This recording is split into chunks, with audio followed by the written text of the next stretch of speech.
Welcome back and congratulations on making it through another quiz. We hope you're feeling more and more comfortable with the basics of Python programming. In our previous videos, we covered variables, expressions, and operations, which are the smallest components of scripts. In this video, we're going to explore functions, which are another crucial building block of programming.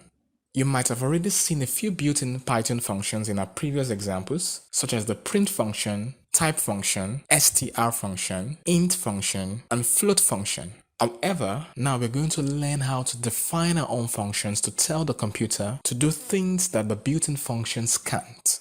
Let's start with a simple example.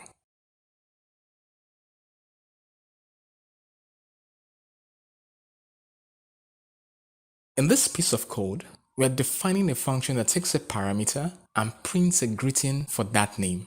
To define a function, we use the def keyword, followed by the name of the function, which is greeting in this case.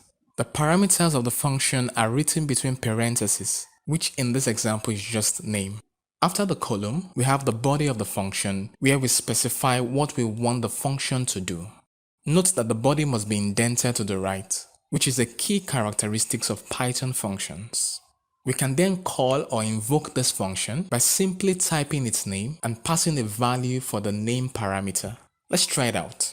Greeting John. The output of this function would be welcome John. Pretty simple, right? But functions can be much more powerful than this. The body of a function can have as many lines as we want and do all sorts of interesting things. Let's improve our greeting function to take two parameters, name and department, and print two separate messages.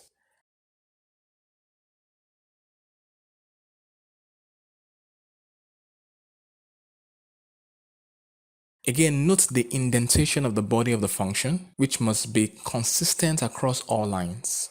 So sometimes I use 2 spaces, or I simply use the tab key, which is 4 spaces, just to keep the indentation consistent. Now let's call our new and improved greeting function with 2 arguments. Greeting Alice, marketing, where Alice is the name and marketing is the department. Let's see what it will output. Much more useful, isn't it? And we are only just scratching the surface of what we can do with functions. Tired already? Let's see another example of a simple function.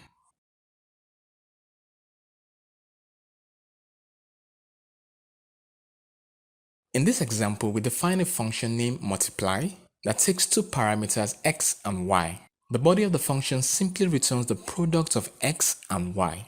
To call or invoke this function, we simply use its name multiply and provide the required argument enclosed in parentheses.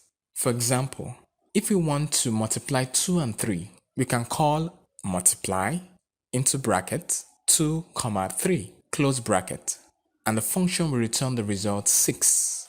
As you can see, functions can be incredibly useful for breaking down complex tasks into smaller, more manageable pieces.